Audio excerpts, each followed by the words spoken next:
Yes. Okay. Good evening. It's my great pleasure to welcome you to this session, which is on COP26, Enhancing the Pace of Sustainability in Business. Something stuck.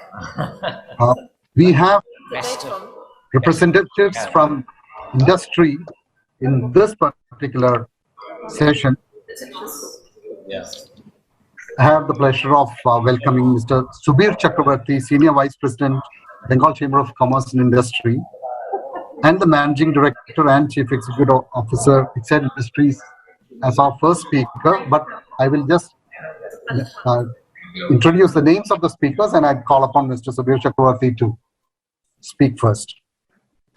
He will be followed by Mr. Harish Saran, Executive Director, Marketing and Commercial of PTC India Limited. Then Mr. Chandan Sengupta, Senior Vice President and Head Marketing and Commodity Business, Haldia Petrochemicals Limited. Ms. Madhulika Sharma, Chief Corporate Sustainability, Tata Steel Limited. Mr. Raghav Raj Kanoria, Managing Director, India Power Corporation Limited. Mr. M.C. Rakshid, Executive Director, Commercial, Damodar Valley Corporation Limited. And of course, we have, to round up the session, we have Mr. Gaurav D. Joshi, who's a Senior Environmental Specialist with the World Bank. Thank you all for participating in the session. I will now request Mr. Subir Chakravarti to share his thoughts. So, good evening to all of you. And thank you for inviting me to speak in this session.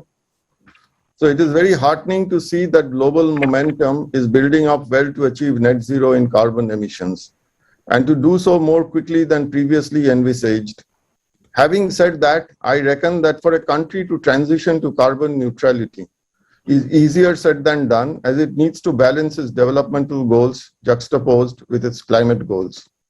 This is more prominent for a large and rapidly growing emerging economy like India than perhaps anybody else.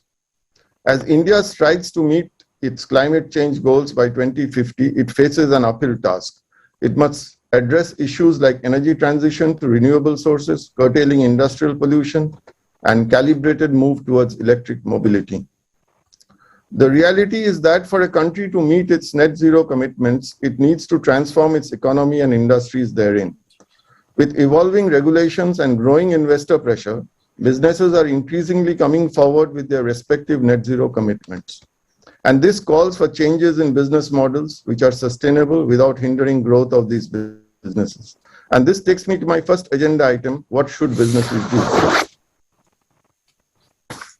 I would say that businesses need to begin with analyzing the baseline emissions data across the whole value chain of the organization.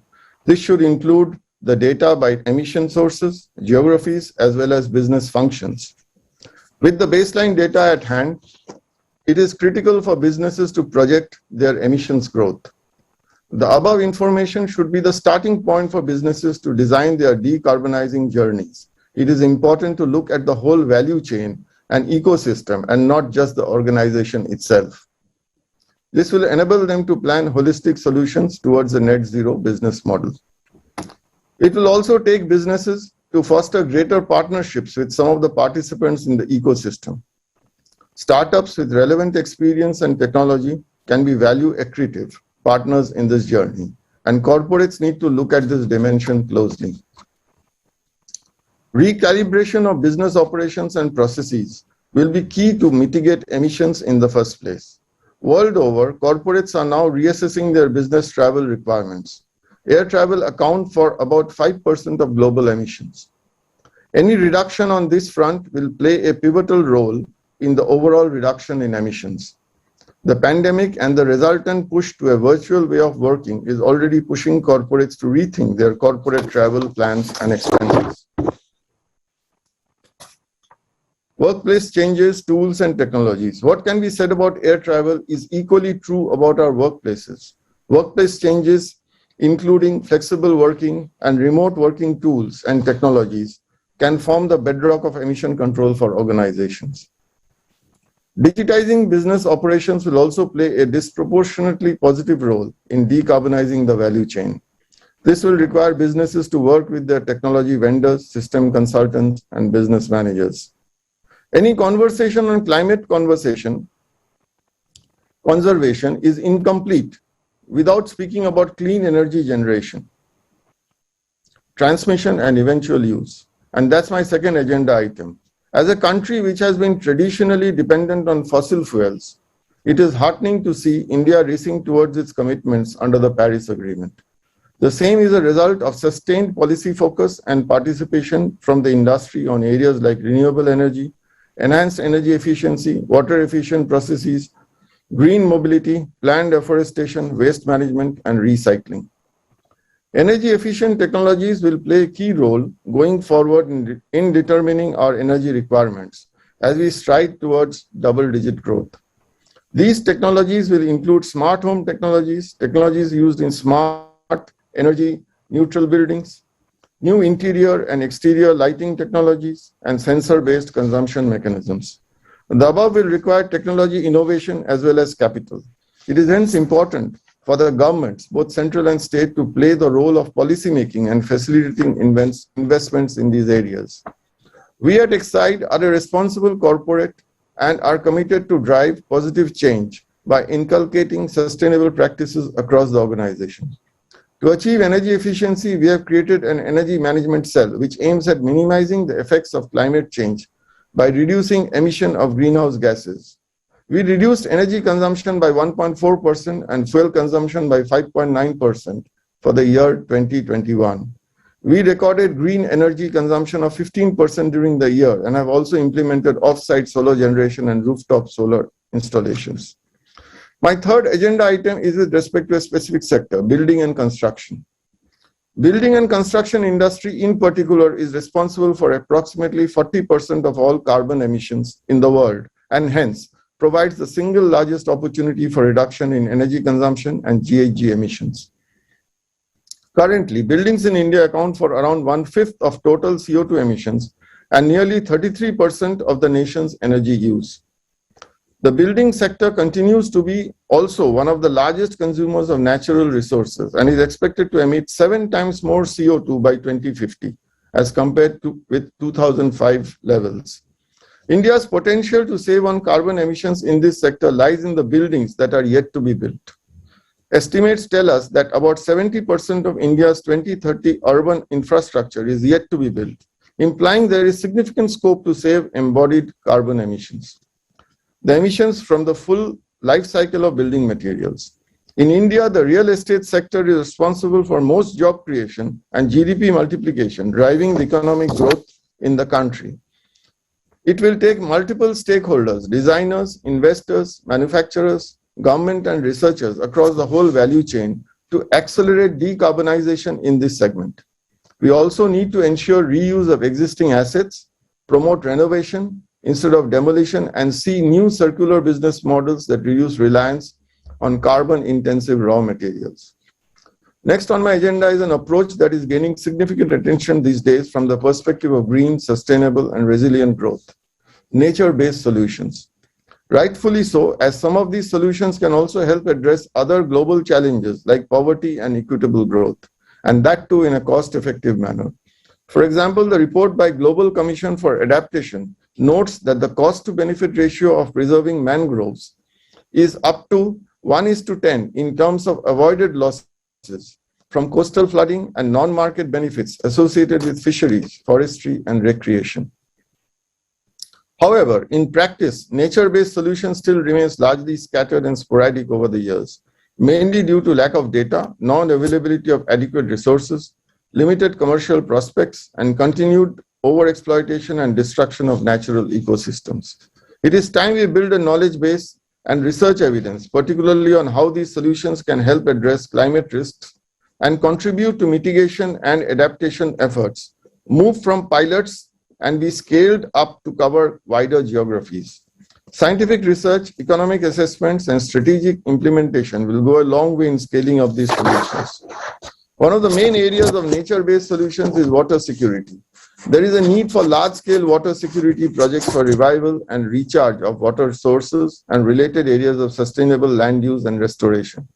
Towards this end, interventions like rainwater harvesting, afforestation, reforestation in catchments, groundwater recharge, resilient crop planning, spring shed development, wetland restoration, and river basin conservation will play a pivotal role. Rainwater harvesting practices in rural and urban spaces, increased green cover in rural and urban areas, and efficiency of water use in agriculture through technological as well as crop selection and related practices will also improve water security under nature-based approaches. Practices like drip irrigation and watershed management has been in use for some time now. However, there is need to massively scale up these projects to effectively address the issues of water access and availability. This will certainly require addressing the institutional capacities which are currently inadequate that constrain their implementation. We at Exide are also committed towards ensuring efficient water management by recycling and reusing water for various purposes within the organization. Towards this end, we follow standard protocols for waste management stringently at all our manufacturing locations. Moving on, any of the above approaches or solutions can only work if there is flawless public-private partnership. This brings me to the importance of unlocking private investments in climate protection projects, which will be of critical for businesses and economies as a whole. Towards that goal, governments need to prioritize achievement of the commitments under the Paris Accord. The government should act quickly to integrate its nationally determined contributions, or NDCs, into state-level strategies and budget processes. It must also put in place clear and consistent policies such as carbon pricing and performance standards. Attracting private investment will also require a robust domestic enabling environment with reduced risks and measures to promote investment and capital flows. Lastly, it is equally, if not important, to find and devise adequate reporting mechanisms for these efforts by the businesses. Businesses are finding it hard to manage reporting on climate risks and need to take urgent steps to meet the expectations of regulators as well as investors. The number of Indian companies responding to disclosure platforms such as Carbon Disclosure Project is on the rise. In the coming year, greater reporting with adequate disclosures will be required, driven by pressure from lenders, investors, and customers alike. Needless to say, this will take accountants, business leaders, regulatory bodies, and environment all to come together and develop a comprehensive reporting framework which is easy for businesses to follow from a compliance perspective.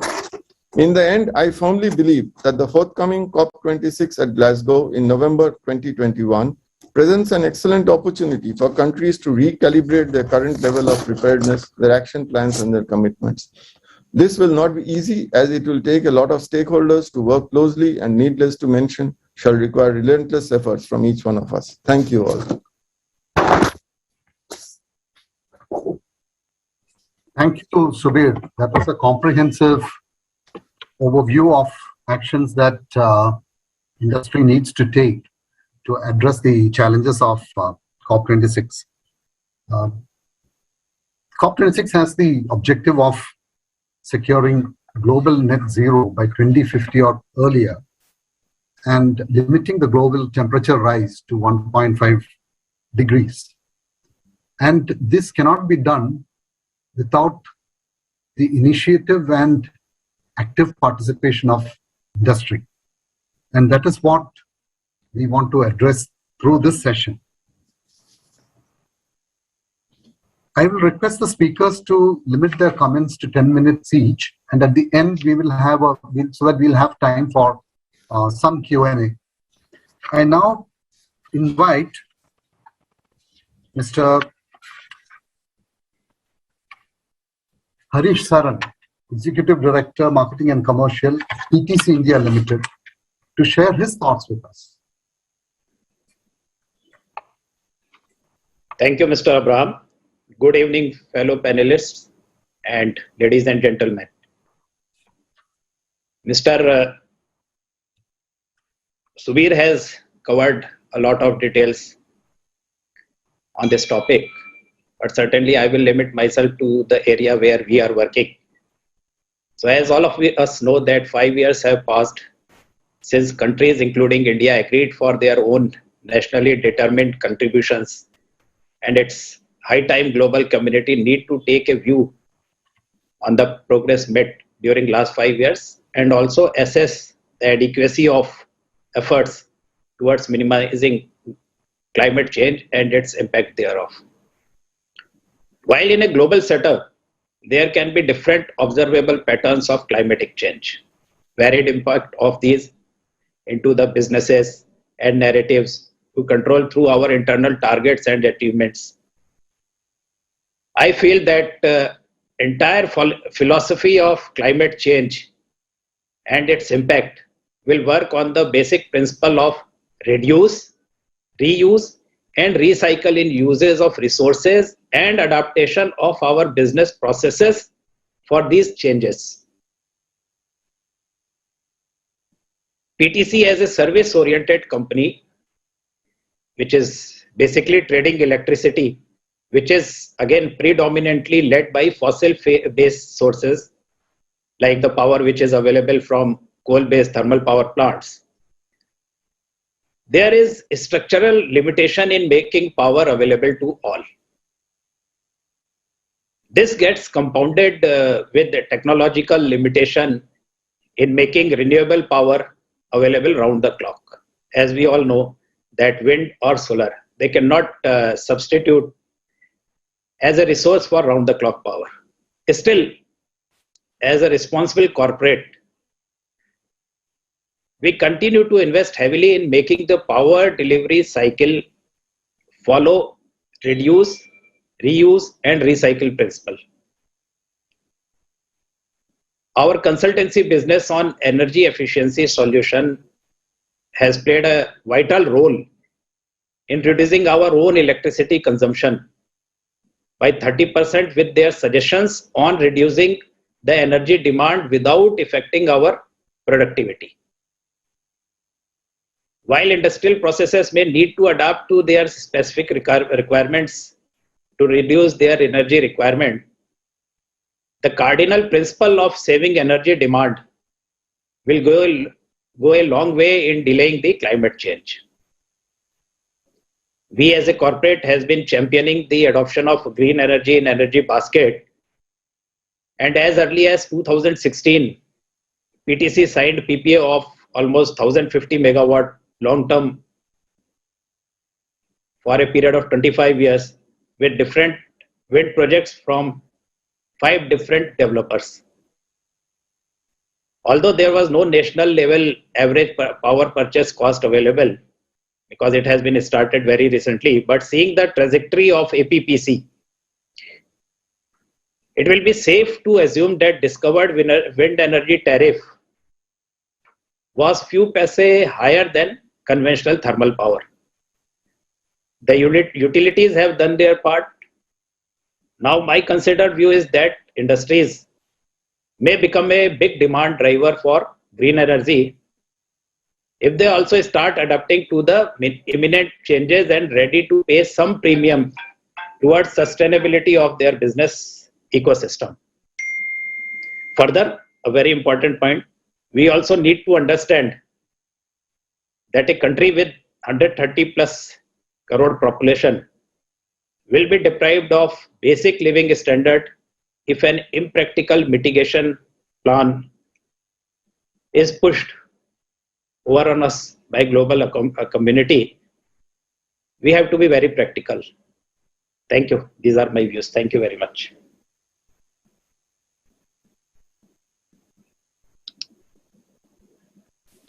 Thank you, Mr. Saran, for your succinct views.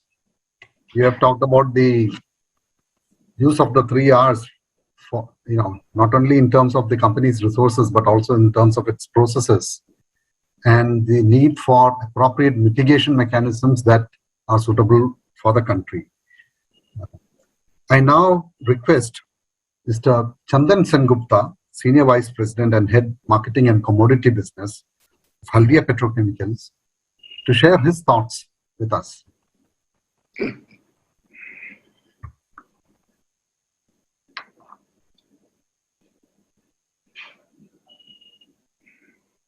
Can you unmute yourself, Mr. Chandan? Yeah. Good evening, Mr. Chairman, Good evening, all the panelists and all the delegates. Thank you so very much for inviting us. With the permission of the chair, I would just take a minute to recount a small personal experience. I think, as you can make out, I'm fairly ancient. And when I was young and in school and college, we used to have a magazine called World Watch, where I remember we all used to get very scared reading that by 2030, the world will run out of fossil fuels and there'll be no power left in the world. And the general theory was then like, please don't use too much power, don't use too much fossil fuels, because there's not going to be any power and fossil fuels left in the world.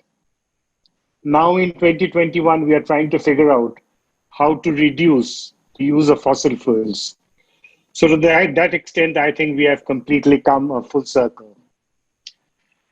Thank you very much, BCCI, for organizing this extremely topical and important event. And I think we are already seeing the various aberrations in climate change. We have seen this pretty much unheard of floods in Germany. We have seen this, heard of this very high temperatures in places like Canada and Italy. We have heard of the snowstorm in Houston, which put out of action a huge amount of productive facility. And very near home, we have seen in 2 consecutive years, within a year actually, in West Bengal, 2 almost super cyclones hitting us, the Amphan and the Yas. So obviously, climate change is no longer something which is either in the PowerPoint or in one of these esoteric academic meetings. It's a reality. And I think as a humanity, we got to do something about it. Well, against the backdrop, the goal of limiting the increase in global temperatures by 1.5% by 2050 is still 3 decades away. 3 decades is a very long time, and we really don't know what's going to happen if already things are happening in 2021. What sort of catastrophe is going to come, whether we're going to really until 2050 and hope everything comes in before more catastrophe strikes us. The COP26, this is the Conference of Parties, which was supposed to be last year, is expected to be a carbon neutral conference with sustainability at the core, and is expected to leave a long-term and positive legacy for the future. That's the wish list. Having said that, I think the COP26 is being thought of and is being termed as the first corporate COP. Since if the world is to limit the global increase to 1.5 degrees as per the Paris Agreement, the responsibility of reducing emissions would lie squarely with the manufacturing and, more importantly, with the private sector. We'd like to present Haldia Petrochemicals Limited, which is the largest petrochemical unit in the Eastern India. We have ambitious plans for expansion across the coastal regions, either in the southern or eastern India. All our expansion plans, very honestly, comes with the present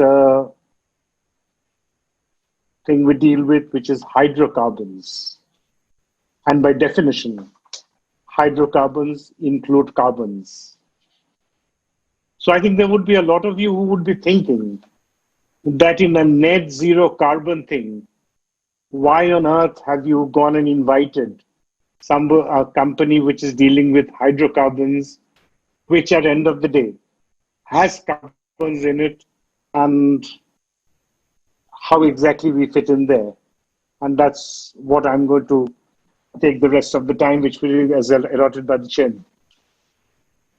I would briefly talk about our current activities, our future plans, and how exactly we impact the value chains of what we produce and what we intend to produce. Currently in our plant at Haldia, our focus is on improving energy efficiency, which by its very fact would mean that at the end of the day, there is going to be less of carbon emission. We have already put in place a desulfurization unit to take care of the BS6 and the Euro 6. I know that's nothing to write directly to do with carbon, but that is something which produces noxious sulfur dioxide, which makes the world at the end of the day not such a great place to live in. In our township, we are putting our emphasis on increasing the usage of solar energy to reduce our carbon footprint. We did talk about the new project. The new project is going to be either in West Bengal or somewhere up to southern India, and definitely on the coastal belt, because you cannot have a petrochemical unit in India today other than in the coastal unit. It is expected to be an integrated unit which would also have lots and lots and lots of hydrocarbons all around. That's what it's all about. Currently, the refineries in the world, and especially in India, produce 15 to 20% of petrochemical feedstock, and the balance is fuel.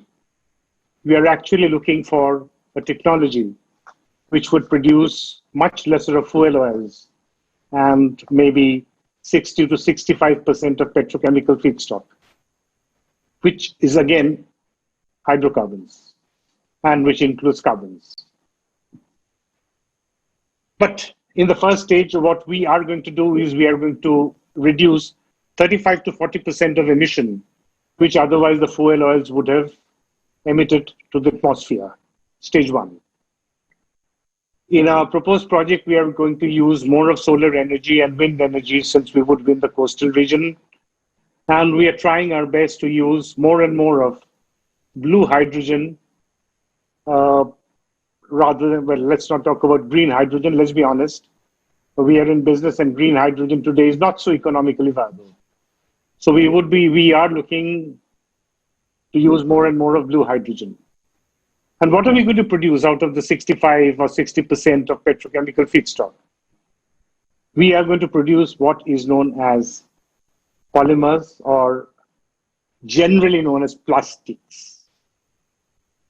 I think plastics is bad word. I mean, you can't really walk into a school or anywhere without it saying, this is a plastic-free zone and do not use plastics.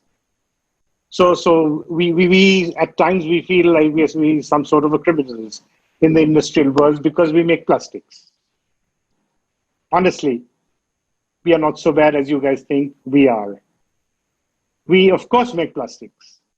And believe me, without plastics, the world will be a very, very difficult place to live in. Very recently, we have all seen the COVID. You have seen pictures of people wearing the PPEs, and we all wear masks. Whether we like it or not, these are all made of plastics in one form or the other. I mean, you really can't have a jute PPE or some other metal face mask or something of that. You can, but it's not going to be very comfortable. So why are plastics get so badly affected? Simple. It's a human behavior. It's like I didn't do it. I did the homework, but my dog ate it up. We use this sort of example a lot in our school days. Believe me, there's no dog here. It is us who are the people who go around littering things all over the place. And today, whenever there is a waterlogging in Mumbai or a cow dies in Uttar Pradesh, plastics get banned. And only 3 to 4% of the plastics which are made across the world is really used in making these plastic bags.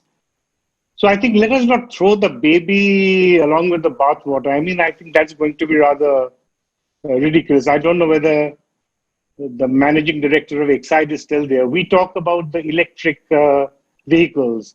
That's the big thing that's going to happen and help the emissions and so on and so forth. But electric vehicles are going to require batteries. And what do you expect the batteries to be made of? I mean, you can't really have batteries made of jute or batteries made of metal. Batteries got to be made of plastics. Today, you've got a whole lot of very fuel-efficient cars. Now, how did they become fuel-efficient? Of course, there has been improvement in the combustion technology, but also the weight has gone down. And the weight didn't go down because suddenly the density of iron became lower or something of that. That's because more and more plastic and compounded plastics got into it. The weight became lesser, and the cars became more and more energy efficient, reduced emission. And that was thanks due to plastic, which is actually part of the material science today. Carry bags. I mean, you walk into a fancy shop and it's written, we don't use plastics. Great. What do you use? You use paper. Oh, how great. If the entire world used only paper bags for packing your stuff, believe me, in 5 years, you won't find any trees across the world. That's going to be some strange world you're going to live in. Of course, in the urban fancy malls, well, it's very fashionable to walk out with a nice handmade parchment bag.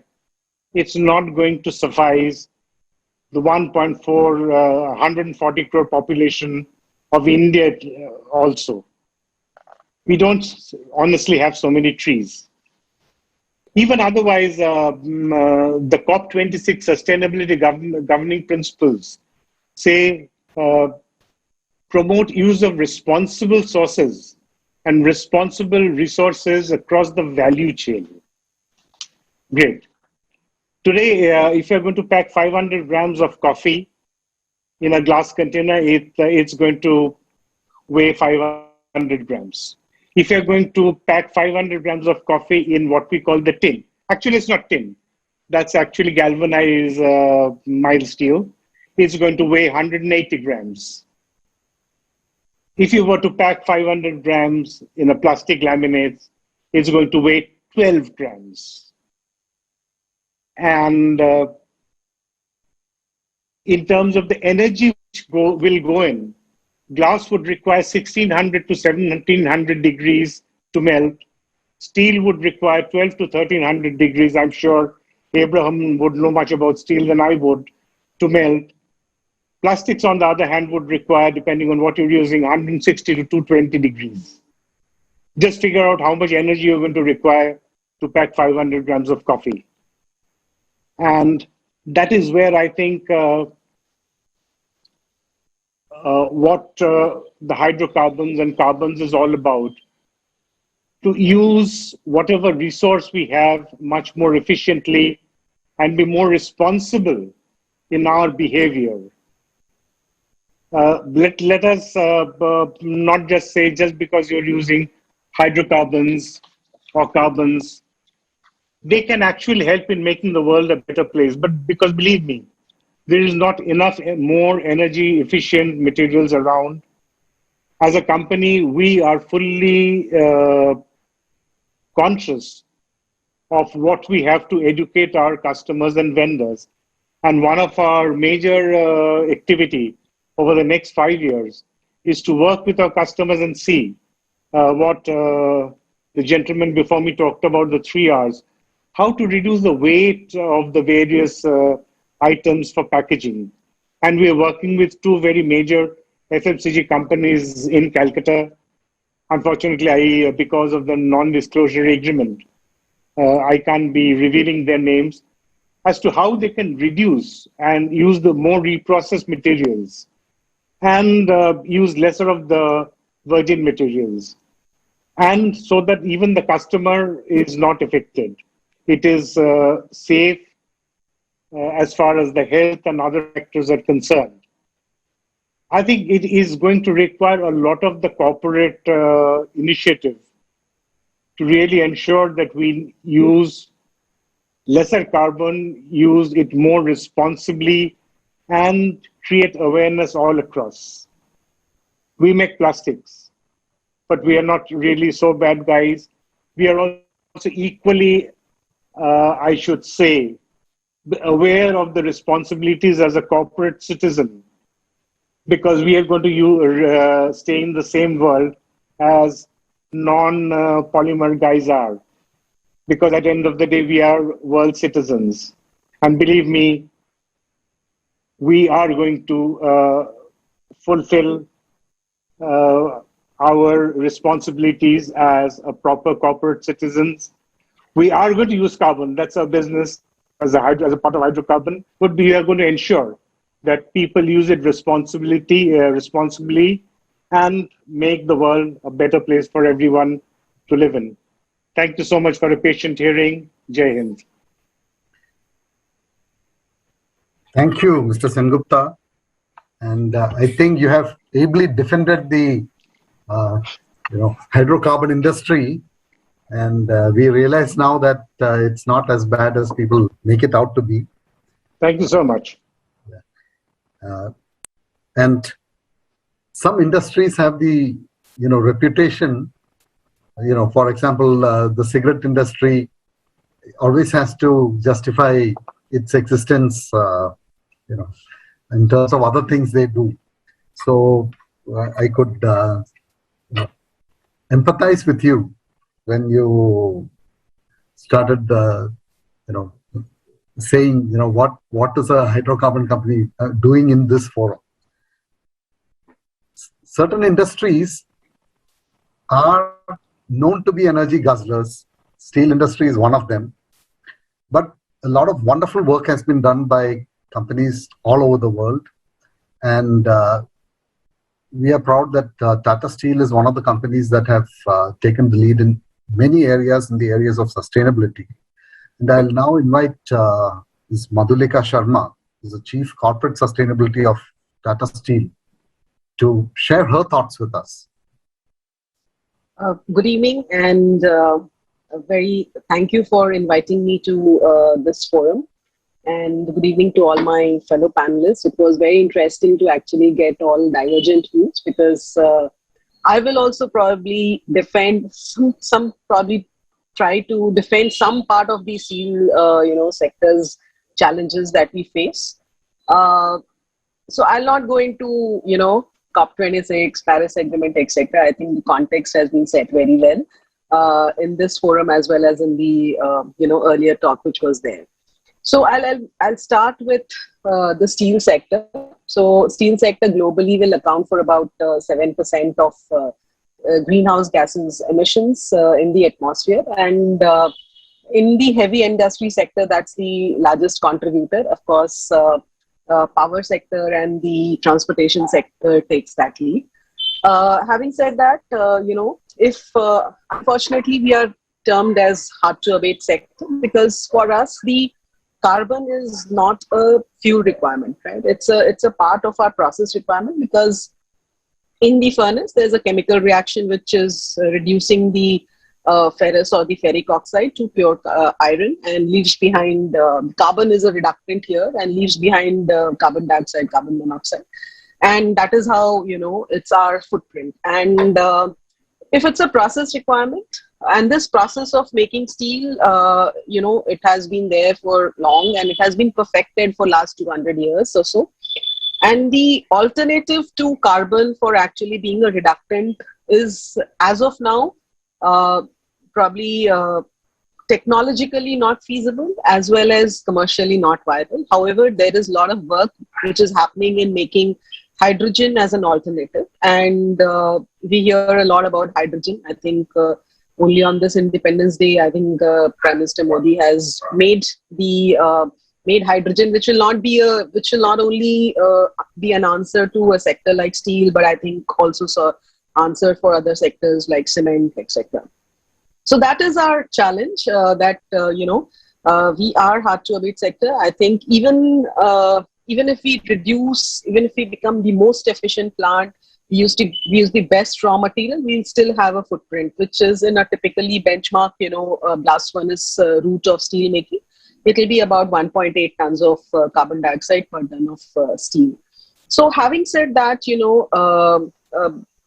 what are the but there is a silver lining, or for the steel sector, because steel will still, just like the earlier speaker was defending plastic, that it is going to be there. And I agree that Even if we are, using our mobile phones or iPads, it has got a lot of plastic, right? So it's a part of a lot of solutions that the mankind needs. So similarly, steel, I think it will continue to be a material of choice because of its first, the properties that it has, which is, high weight to strength ratio, the ductility, and most important, that it is infinitely recyclable without losing its, the virgin property. So that is the, the good thing for steel, which is there. And also that, it is part of a lot of green transition solutions, be it solar panels, be it wind turbines, be it making, hydro for generating hydropower, if you want to make dams, or whether you want to make even electric vehicles. So steel is going to be there. So that's the world will still require steel. And that is why if you look at some projections which are there, between say 2020 to 2050, there will be in fact a marginal increase in steel demand. In India is going to be a different chapter, because in India, because we are a developing economy, we have not yet built the infrastructures which are required for answering some of these challenges which the country faces.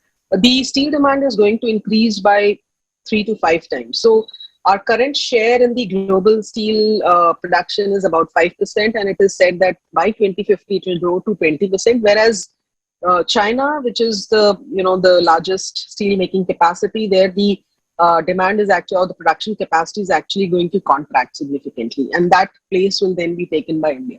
So that puts actually the Tata Steel, being a very large Indian player, puts us in our challenges become more significant in terms of that, and it is a capital intensive sector, which means that for 1 million ton of steel plant that we put through the blast furnace route, typically it's a $1 billion money that you put, and hence your strategy till now is always that you sweat your assets over a very long period of time.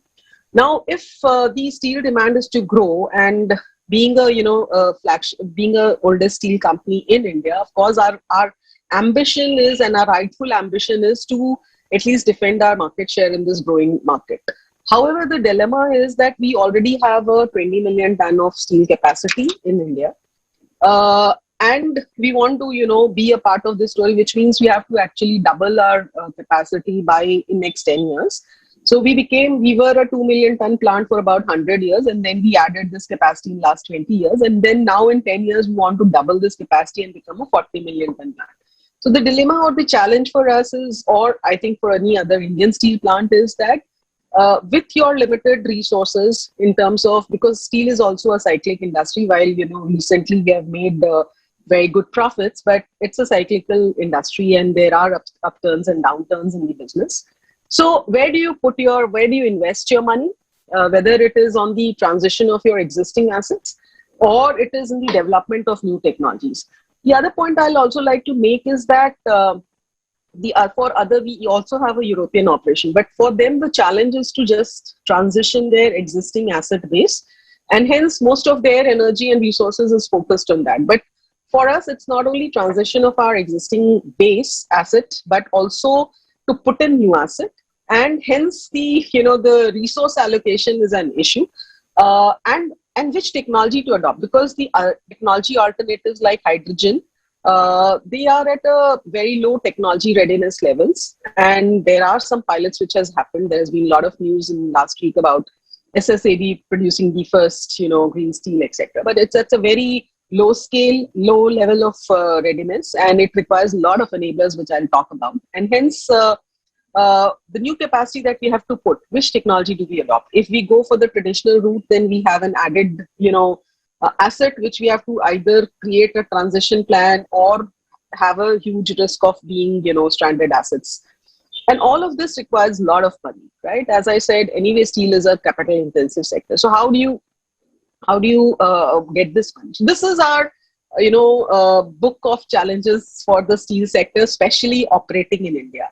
Now, having said that, it's not that we don't have a plan. There was the first speaker mentioned about disclosures, and I think it's a very important tool we have adopted as a organization. We have adopted and we have taken the lead in India at least to adopt the TCFD framework for climate change risk assessment and also do disclosures. It has helped us to evaluate scenarios and to then create a long-term decarbonization roadmap.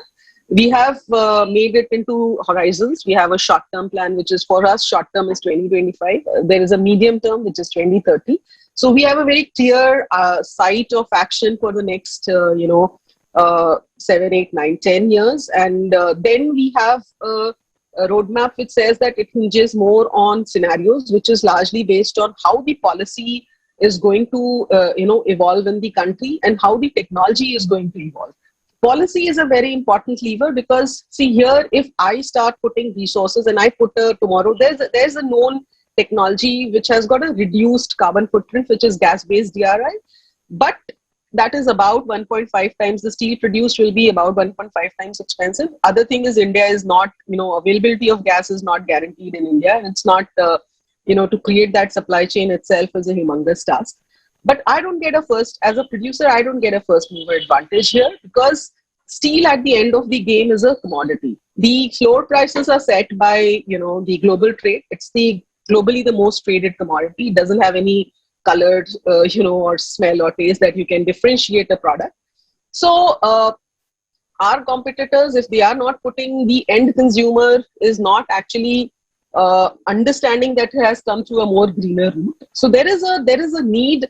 So now I'll come. So what are the answers or what are the enablers that are required? Of course, the technology piece is the biggest enabler, and that I think the steel sector is going to work. They have to work. And especially in India, because, we cannot be followers. Till now, I think most of the sectors in India have taken the policy of being good adapters of technology. But here, because you have to grow, it's your need. I think we have to take a leadership in piloting some of these technologies, developing them, scaling them up. So that onus is there on the steel sector. However, it will, require support from customers because there has to be a demand activation. There has to be a need which has to come for this, procurement of this green steel. And that's where we have become member of a forum called Responsible Steel. We are the only Asian producer who has become member of this Responsible Steel. It's a effort to create standards and certification process so that it enables the consumers or the end customers to, differentiate based on certain claims. And that is also required in India, I think, and that is why the regulations become very important. As of now, we don't have actually a clarity on how the regulation is going to pan out, whether there will be and the whole renewable story, which we now, everywhere we say on all forums, but it actually took about 15, 20 years to come at this stage where the costs are, lower than the other sources.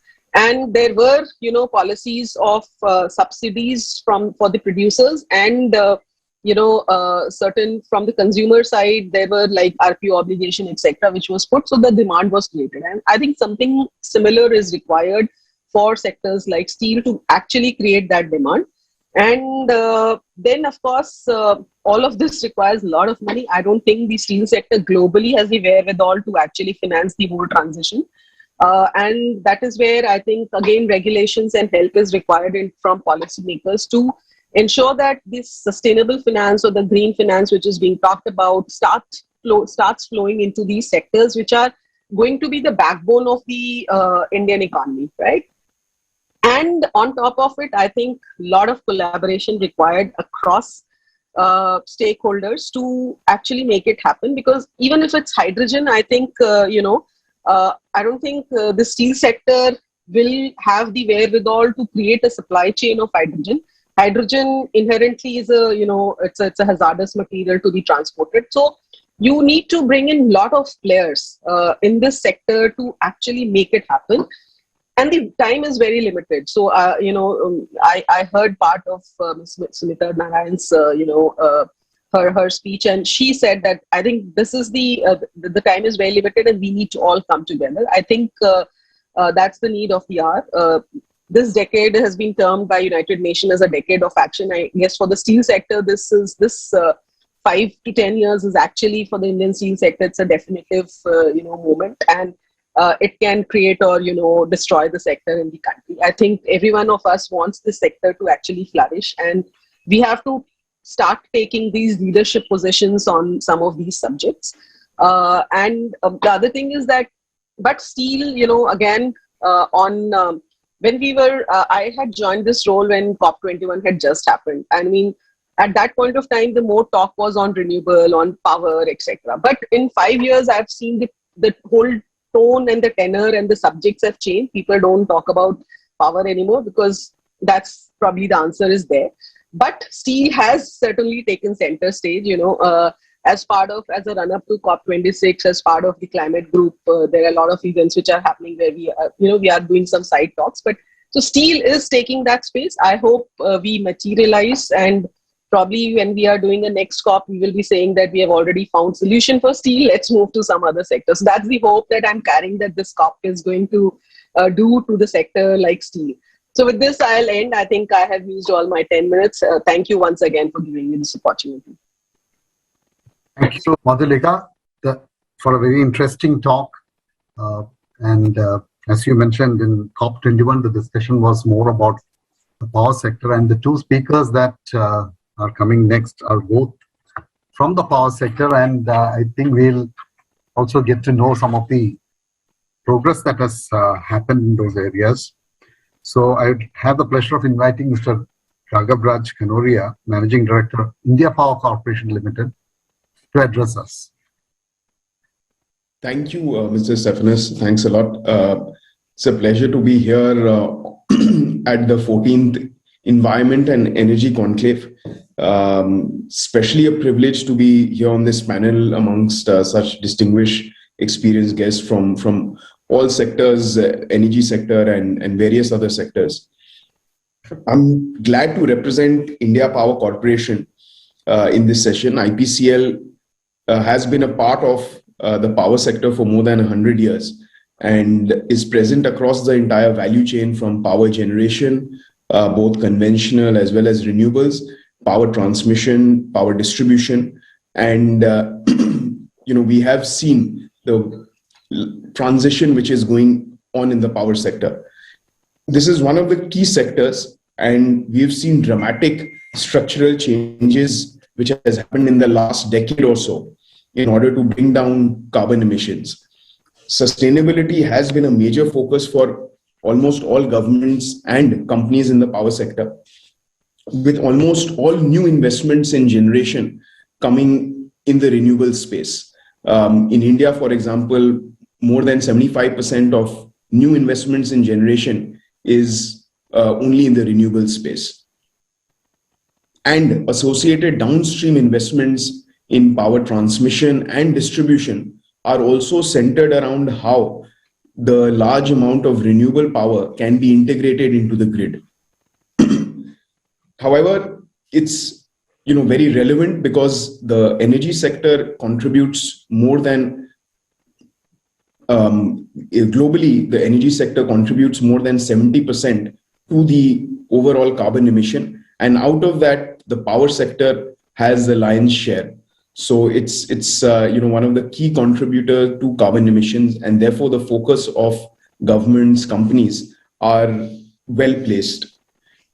Being the largest contributor, power sector, of course, has been a focus for the Indian government as well. And one of the key focus areas has been on renewable addition. The government had one of the central themes of the present government is achieving 175 gigawatt of renewable power by 2022 and 450 gigawatt of renewable power by 2030. Despite various challenges, I think the government, various companies in this sector have done quite well and achieved a significant share of that. If we consider hydropower, which has been large hydropower, which has been now classified as renewables by the government and the authorities, we are already at more than 150 gigawatt, and we are well in place to reach that 175 gigawatt target. However, when the target was set, large hydro was not part of the renewables classification. And if we take that into consideration, we are just above 100 gigawatt, and we may extend the 2022 deadline by 1 year or so. But we are well in target to achieve that 175 gigawatt number.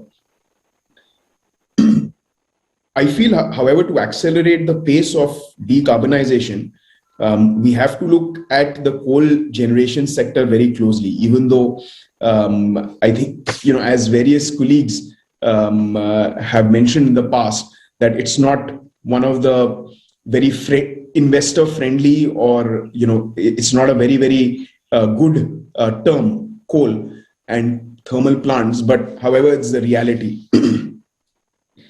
It contributes to more than 75% of India's overall power generation today in terms of energy, and significant amount in terms of capacity as well, and will continue to be at a level of more than 15% for close to 20 years.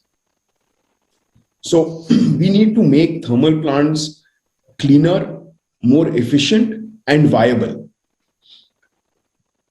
I'll come to the viability part later, but one of the key areas which the government is focusing, but we can do as stakeholders, as a chamber, we can do a lot more, is to encourage the retirement of old plants. Close to 30 gigawatt of plants are beyond 25 years, which are highly polluting and already are slated for retirement.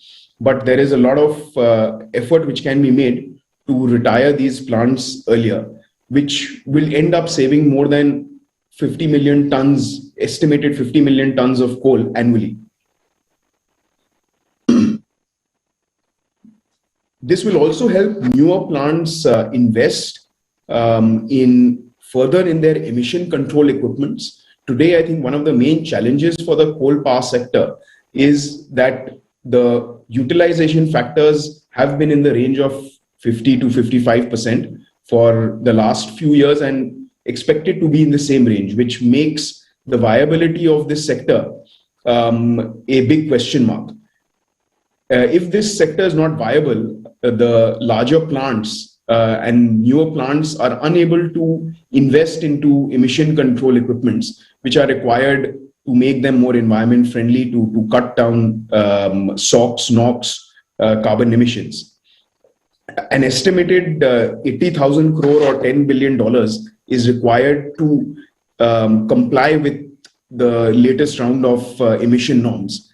And most plants, except the ones owned by central governments, will find it a struggle to raise financing for these, because investors are not keen to look at thermal power sector. Due to low utilization factors, the viability is under question mark. Their main customers, which are the DISCOMs, are financially unviable, making it very, very difficult to operate these on a continuous basis. I feel that the central and state governments jointly need to provide dedicated funds and look at innovative solutions for financing these emission control equipments expeditiously. Currently, the target is to achieve them by 2024, which I think is achievable, and definitely most plants are working towards that. However, this target earlier was kept at 2022 and then delayed to 2024. And unless there are viable financing solutions, there are a lot of equipment providers, there are a lot of good solutions available. But if they're not good financing solutions, it will be difficult to achieve that by 2024. And we may need to push this target. The government may need to push this target once again.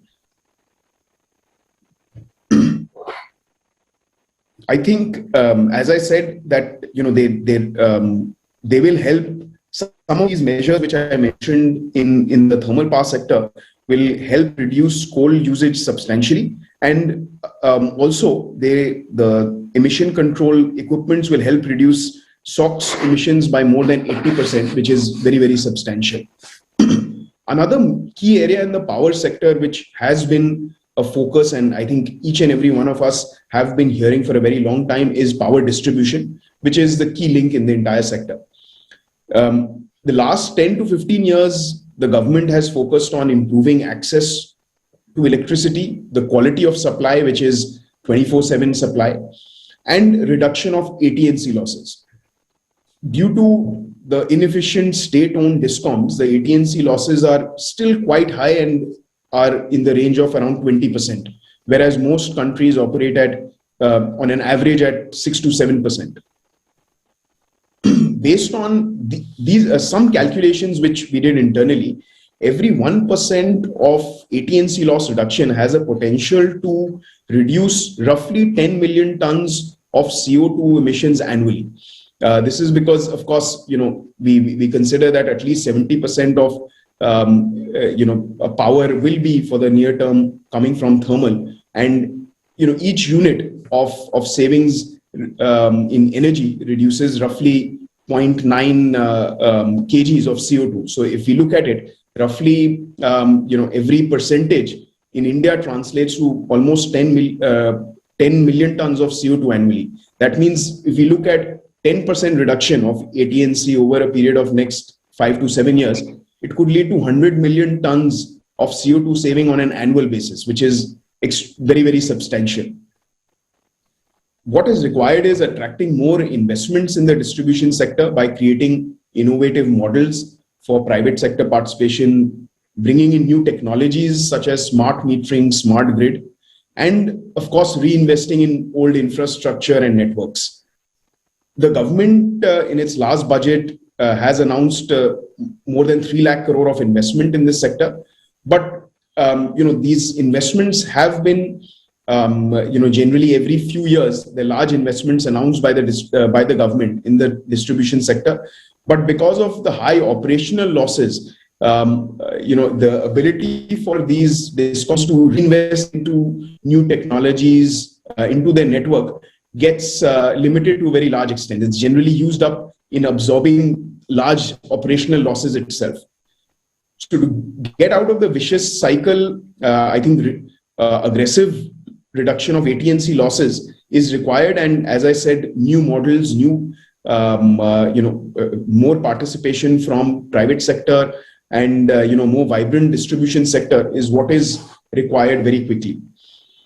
I believe with the right measures, the power sector itself has a potential to save more than 150 million tons of CO2 annually in the near term. This is something which is based on calculations which we did internally on focusing on the thermal and distribution sector. Of course, there are other parts of the power sector and various other sectors, but we feel that this is quite substantial and contributes to almost 5-6% of the overall CO2 emissions of the country annually. India Power as a DISCOM, we are targeting to reach 50% renewable integration in our portfolio by 2024 from the existing 11%. And we are also focusing on smart grid and smart metering projects in utilities all across India. We are implementing one of the first PPP projects in the state of MP currently as we speak for 350,000 customers. Being a participant of the power sector, I've tried to focus on some of the key initiatives within the power sector itself. Many of them have been implemented and thought by governments. What we need to do as stakeholders, as a chamber as well, focus on focus on seeing how these can be implemented faster, more efficiently, and how we can get more people on board for such initiatives. Chambers such as Bengal BCCI as well will play an important role in opinion making and policy advocacy. It was great to learn about different perspectives from our panel members on their perspective on different industries with a common goal of making the world a better place to live in and achieving the carbon emission targets. I'd like to thank BCCI once again for including me on this panel, and very good evening to everyone. Thanks. Thank you, Mr. Kanoria.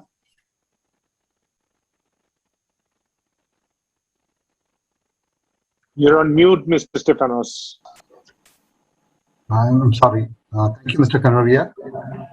You have described several of the actions that have been taken by the power sector and some of the real serious challenges that face the sector. And I'm sure that our next speaker will also have many things to say on this subject. So I'd like to invite Mr. MC Rakshit, who's the Executive Director Commercial of Damodar Valley Corporation, to share his thoughts with us. Thank you, Abraham, sir. Am I audible, sir? Yes, we can hear you. Sir, my dear panel members, one thing, just there is a hectic schedule throughout the day. Myself was also busy with many meetings. Sir, thank you for giving me a chance to share my company's experience in this area towards journey towards net 2050. Sir, just for my introduction, Damodar Valley Corporation is established in 1948. That is the first multi-purpose river valley project of independent India, and across its operation area in Jharkhand and West Bengal. And it has a business in power generation, same, and transmission distribution. Another the mandates what have been given by the government is the flood control, irrigation, water supply, soil conservation and afforestation, and promotion of industrial growth across the valley and socio-economic development of the valley. That is the mandates given by the government through Damodar Valley Corporation Act 1948. Sir, our power generation, presently the renewable sector is very minimum like others. Also, presently we are around 2.3% 2.3% of our total generation capacity only the renewable sector, which comes from hydro, mainly hydro, sir. Then we have planned, since we have a large dams across the valley, Maithon, Panchit, Tilaya, Kunar, we have already planned and made a joint venture to install the solar plant across the rivers, which capacity will be around 2000 megawatt. This is the floating solar. Apart from that, we have also taken up a project in reversible pump turbine, whose capacity is around 1500 megawatt. So we have just made a roadmap up to 2030. Now it is 2.3%. So up to 2030, we will reach up to 32% of renewable energy. So if we keep this target as 32% 2030, so definitely it is we are very much hopeful that we will reach to net zero by 2050 if we can keep our space in this way. Sir, this is the plan we have taken. Just one thing we added, that what our speakers also told, that regarding the thermal generation, that lot of carbon emissions there, no doubt about it, and we are really helpless. Government is given the many directives to control the emission level, and since the power is required also, so we cannot stop down those plants. So FGD has come in. We have also taken all the plants under FGD, and already order has been placed and work is going in full progress. We'll try to reduce the emission level through that methodology what government is directed. Another things that such what we have already told, that it is we have achieved around 34% by 2030. So first we have taken that solar in floating mode solar around 2000 megawatt. Then hydro, I have already told 1500 megawatt pump storage in Logo Power. Then we also thought about some battery storage system around 10 megawatt as a pilot project. Let us check how it is being efficiently used. Then, sir, we are also already commissioned recent times around 1150 megawatt thermal power plant. Recent times we have decommissioning. decommissioned, sir. Another things we are also trying across the valley to install out the e-vehicle EV charging station. Since we have the long transmission distribution network from across the valley from this Bardhaman to Kodarma. So we are trying also that, and sir also trying our updating our TND network to reduce the loss to some extent. In our case, loss is very minimum. It is around 2.5%. What other discoms are facing around 15 to 17%, but in our case it is 2.5%. Sir, one thing we want to share in this way that the so much of solar power is entering in the grid in the daytime.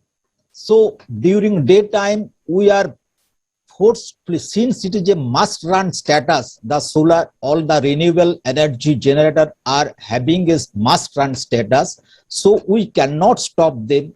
What we have to rather stop them, our thermal generation. So we have to back down the thermal generation and master unit should run. But during the evening peak, what will again happen, that solar power is gone. So again we need that conventional powers from during peak hours. So it is a big challenge for us. So we are also trying for this sort of what I already shared, that the pump storage unit, so that we can daytime we can pump in the water in the pond, and evening peak we can get it through turbine.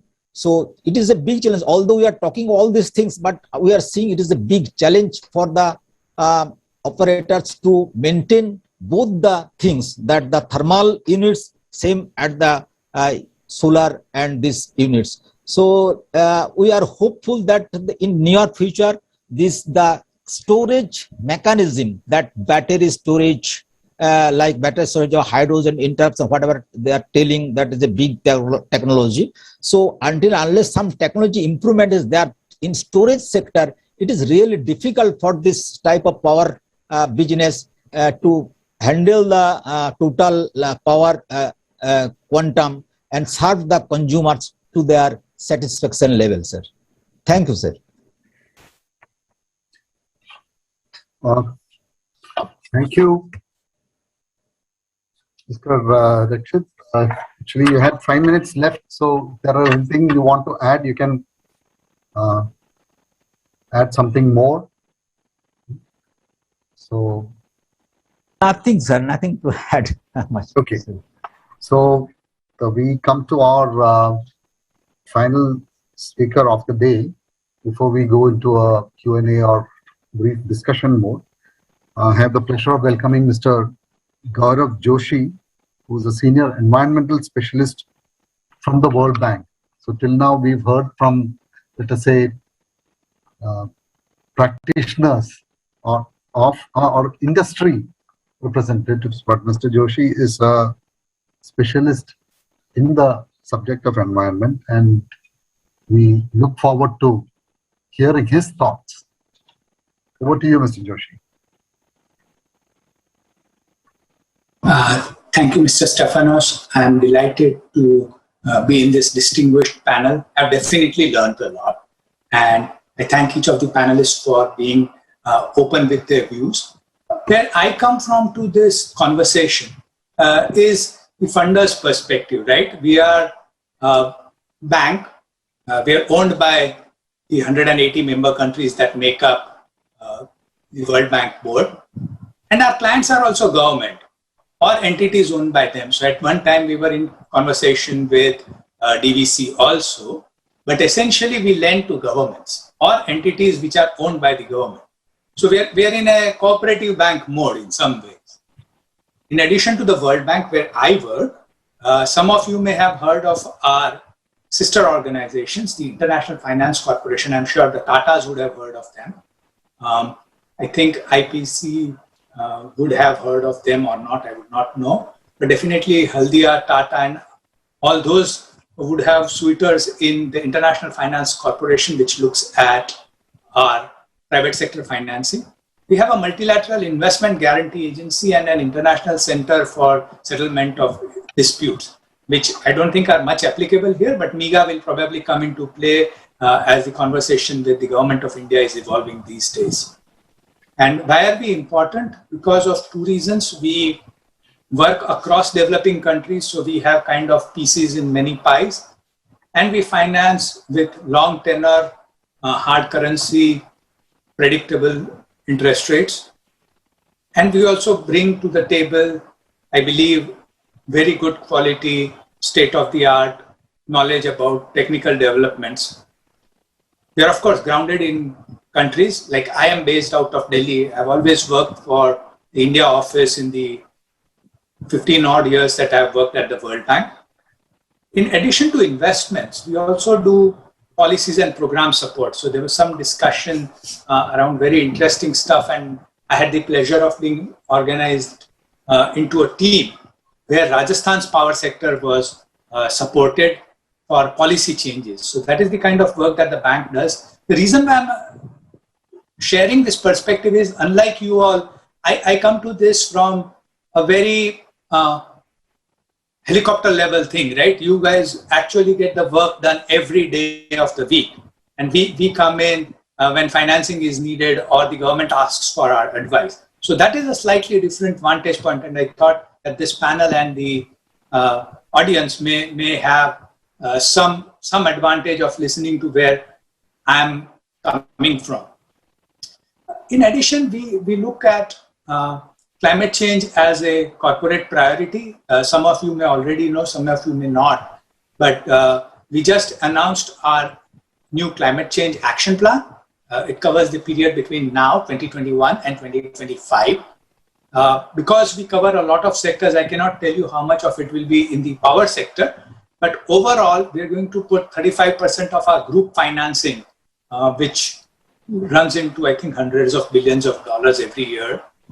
We gave $100 and some for the COVID, but hopefully the newer cycles will not take so much of COVID, but will go into infrastructure, will go into power, will go into sectors where actually climate change can be tackled in a good way. Good way in the sense, not that this is a bad way, but good meaning mitigation side of things.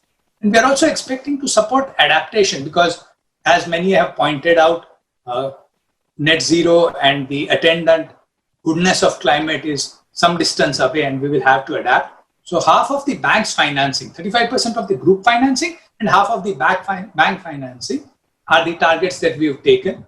We hope that we will be able to help countries adapt to climate change. And our energy portfolio is shifting. That is the one thing that this panel and the audience may be interested in knowing. We've stopped financing coal for a long time, I think now good part of 5 years. And we continue to help Government of India look at renewables. That is what we were going to do with DVC. Now we have a large program with IREDA, with the State Bank of India for rooftops. And there is also discussion on storage, which is one of the key things which will help the transition to renewables, as many of my preceding speakers have spoken about. So that is where we get involved in. And in addition, we also look at environment and social impacts of the whole business, right? So there is the net zero, but as they say in Hindi, and I'm sure that there will be an equivalent Bangla expression. I don't know the English one, but the Urdu couplet is, "Dunya mein aur bhi gam hai mohabbat ke siwa." So hopefully the bank's involvement will help make sure that the environment gets protected while we get on with transitioning to fuel sources and energy sources which are good for climate, and the communities get improved outcomes. So that is where we believe that we can make a difference. And I think since all have spoken to climate, let me shift gears and speak briefly to two things which I believe are just as important. I think sustainable as a concept, of which climate is a big part, but also other environmental values, such as greenery, such as forests, on which the entire existence of the physical infrastructure depends. And the society, which actually consumes all that infrastructure that has been talked about, produces, are also just as important stakeholders. And in our drive for making investments that deliver items that we kind of cherish, we sometimes tend to make trade-offs. And some of the trade-offs harm environment or people. At the World Bank, we have an environmental and social commitment which allows us, through our framework, to look at each of our investments in a systematic way. We look at resource efficiency, we look at critical habitat avoidance, we look at climate change for sure. I mean, there is no doubt about it. But we look at other things so that whatever benefits the climate change mitigation brings to us is actually useful for the society. And we try to do it consistently. So we support renewables, as I've said, in generation. We are supporting the government of West Bengal in looking at one point DVC. We are looking at other things in distribution. We've looked at Rajasthan. We've completed policy analysis there. And we've tried to reduce losses in distribution, something that my preceding speaker spoke about eloquently. So that is something that we work actively with the government of India. And please remember that since we lend to governments, our work is done at the pleasure of the government of India and in partnership with them.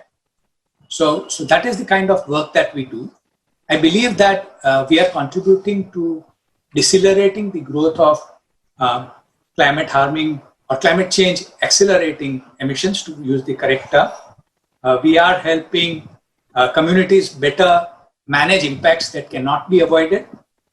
We are making sure that the systems which will have to take in all the renewable power and other climate-friendly technologies are ready to take those. And we are doing that very concretely. So I wanted to flash this one slide about select examples so that it does not appear very theoretical, what I have just said. And if I can just share this one slide, if somebody can say if the slide is visible. Yeah. Okay. Yeah. It's visible, yeah. Okay. So the idea is to talk about what we have been able to do on the ground. We've been able to get out of the bustard sanctuary. There are only 130 left around the world. And I think the transmission and distribution for the green corridors is now facing a Supreme Court order around it. We've tried to work, and these are with power grid corporations. So this is not abstract. This is actually concrete work on the ground. We've worked with... Yes, please. Somebody was speaking. May I go ahead? Please continue. Yeah. And we've looked at biodiversity.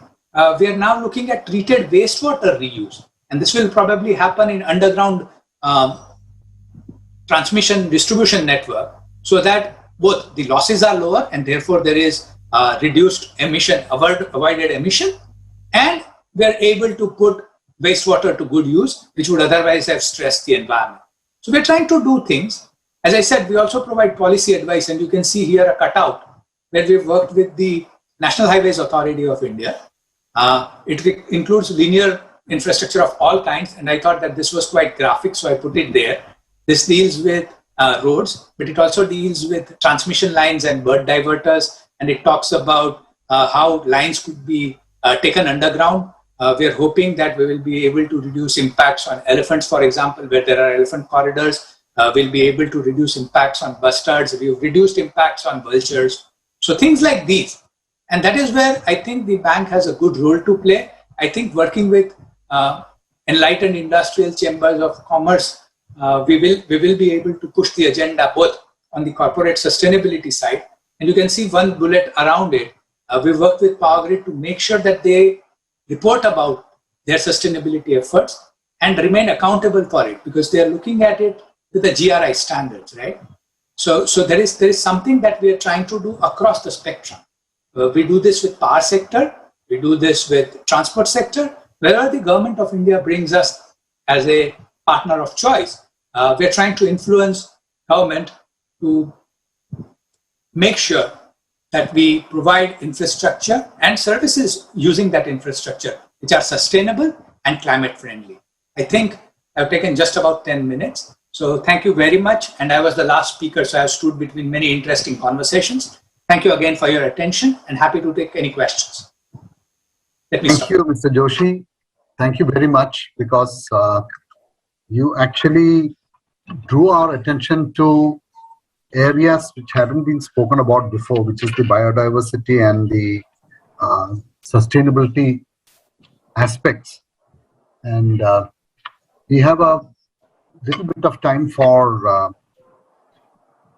Q&A. So let me start with one of the questions that has come, and I will address it to either of the gentlemen from the power area, that is either Mr. Raghav or Mr. Rakshit. That is, one of the attendees is asking, in addition to capital investment, will intermittency and uncertainty of solar power because of weather, without very large scale storage, will it be a serious threat to large scale solar power? So I know that Mr. Rakshit had mentioned about it, so I would like one of you to take up the question from your perspective, that if we don't have large scale storage, then will that become a stumbling block to large scale development of solar power?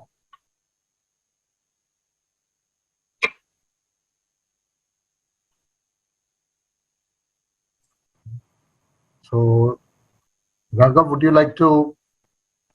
Sure. I'll attempt, to give my views on this. I feel definitely a very large scale expansion in solar energy cannot be adapted to the grid very, very easily.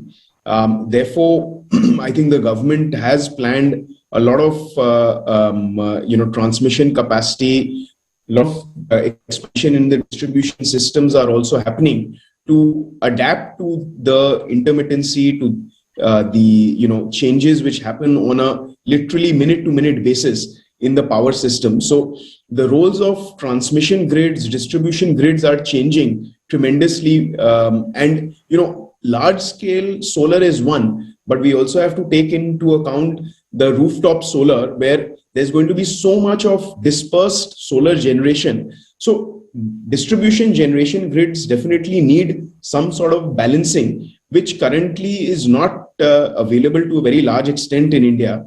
Coal-based power is not very effective in balancing, because it takes time, it's slow to balance, to ramp up, ramp down. So the only ways where we can do this is either gas based generation, pump storage, and battery storage, of course. So currently, I think we have a lot of pump storage, and there's a lot of projects planned which will help to a very large extent. Gas-based generation, we have a large capacity of almost 25 gigawatt, and at the right time, I think that will come into use. Currently, it's all operating for the last 8-10 years at 20% capacity, but that I think will be a very important source as well. And large-scale battery storage is something which, again, we are seeing just the first few projects coming up next year or 2022-23. So it's going to be interesting. If you ask me my personal views, I don't have anything specific to add, because we've not seen large-scale grid storage in India. Globally, yes, there are storage projects. They're doing well.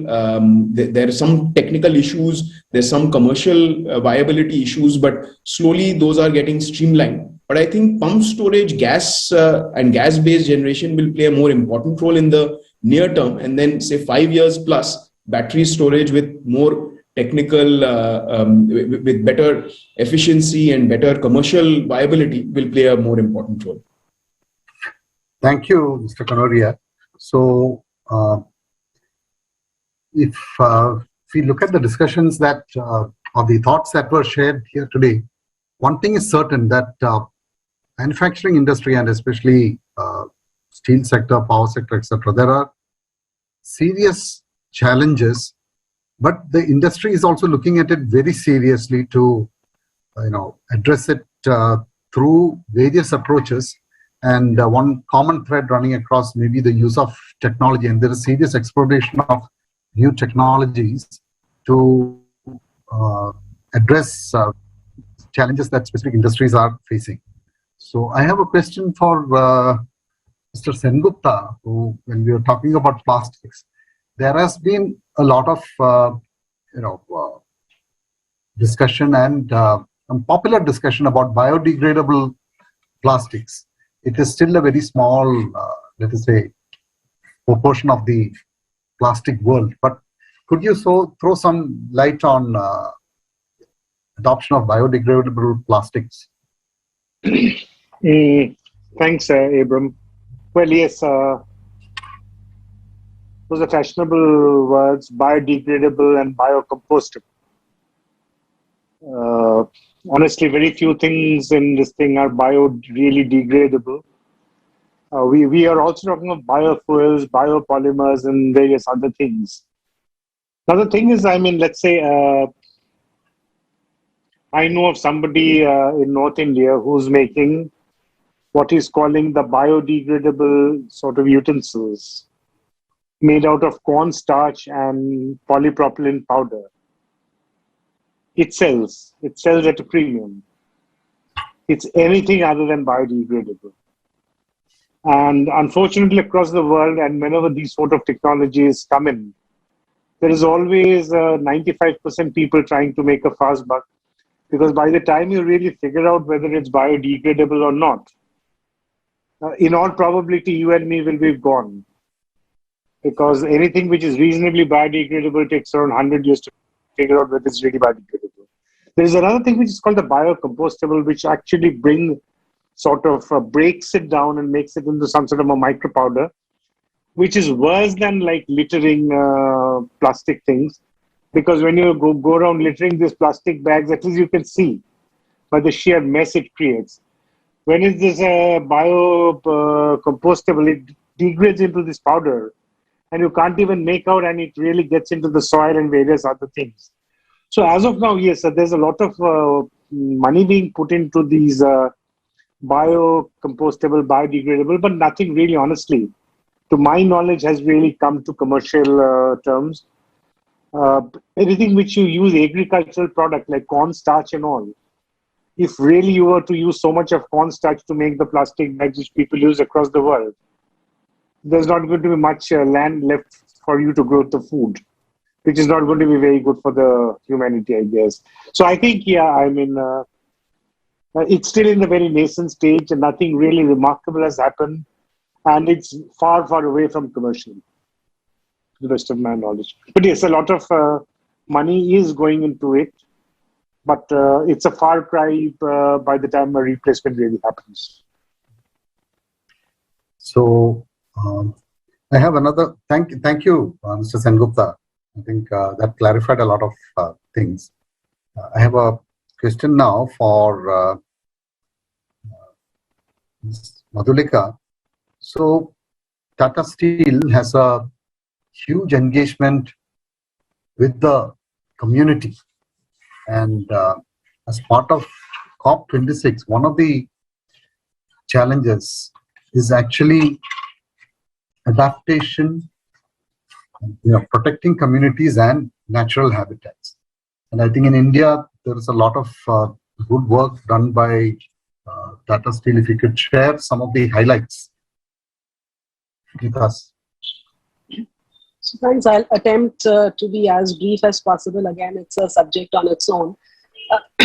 I think on adaptation, so while I think a lot of our, as a corporate, the focus is on transition because that's the imminent risk that we see, but the physical risks and, the impact which will come because of the physical risks that we as a society, as a country, as a sector will be faced is equally important. I think Mr. Joshi mentioned about it. And I had also said that we have adopted this TCFD framework for our climate change related risk.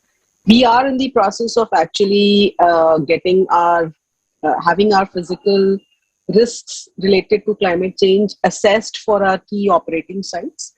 We will have a better clarity on our adaptation strategy not saying that we are not doing enough, but in a holistic manner. If I may interrupt, because it's a very broad subject, I should have been more focused. So mining is an area which is common to both power and steel upstream. So, and that's one of the areas very visible. So, is there something that Yeah. So I was so I just wanted to give a background on our physical risk assessment part, but on the work that happens either through community or on our CSR initiatives, but more specifically, say I'll talk about our biodiversity initiatives. So we actually we understood that this is again a very deep subject. In fact, there will be, similar to TCFD, there will be TNFD, which will come shortly, and we are trying to get prepared. And so we have mining in our portfolio, and around 2012, which is about 10 years ago, we actually decided to have formally have onboarded IUCN to do a full assessment of our impacts and also how to mitigate. So we came up with biodiversity management plans for all our raw material sites. And the work is now happening. And in fact, if you go to our iron ore mines, you will actually not realize that these are, mining areas, right? And the focus is, of course, we are these are all aligned to the national biodiversity targets, which India has, and also the Aichi targets, which are there. We are now extending it to beyond raw materials to all our operating sites, that they will also have this, formal biodiversity management plans. We are in the process of getting these sites assessed and create a biodiversity management plan. So that actions, having said that, we have been taking actions. We are a 114 years old company. If you come to Jamshedpur, it may be one of the greenest industrial town that you see. But now we are taking a very formal approach and, seeing that how are we contributing and looking at it from a climate change perspective, right? So whether it's the plantation of trees and, promoting native species, or ensuring that, we are having the right, if you have to make a road, then whether you are, actually taking the right path. Are there any, a big thrust for us is currently now is on reclamation, restoration, and rejuvenation. So we have done recently a lot of work in rejuvenating some of the water bodies. It contributes in biodiversity, it helps in climate change, it helps the local community development around that water body. So I'll maybe restrict to this, and if somebody is interested, can go further. But I know that it's time. So thank you very much, Madhulika. So one final question, and I think maybe Mr. Joshi can respond. This is about China. China has been in the news recently for actively phasing out. I mean, they have been phasing out some of their less energy efficient industries, and over the last 1 year, China has hugely restricted their steel production, and again, in many sectors, the older technologies are being phased out. I think somebody had mentioned in the context of coal, I think Raghav had mentioned that some of the, what we want to do here, phase out some of the older plants and replace them with more efficient. So would you be able to share some of the, your perspective on how China has been doing, and is there something that we can learn from them? And I think that we'll conclude with this question, because we are you're muted, so may I ask you to unmute? Yeah, sure. Thank you so much. Because this is very close to my heart, I started speaking before unmuting. Sorry about that. The reason for that is very simple. Because what China did around Beijing, I think it is called the Jijingji region, is a story in itself. It has taken meticulous Chinese planning and Chinese execution, but it is worth thinking it through in our context, because what they did was, because they wanted the air to be clean, because they thought that they were now in a position to take those decisions, they were able to take an entire set of industries which was not as efficient. As Raghav said, there are things which are inefficient yet working in India, right? I think we have taken baby steps this year. I think the Honorable Minister of Power has announced about 1,000 megawatts being kind of put to death in some ways. I think 1345 was the number, if I remember correctly. So that has happened. What China did was it tied it with air quality improvement. It said, we're going to do two things. We're going to make sure that these inefficient plants, which are actually polluting the air, are going to go into a more clean mode. So in some cases, they had to expend energy, if you see what I'm saying, because they had to put in the technology.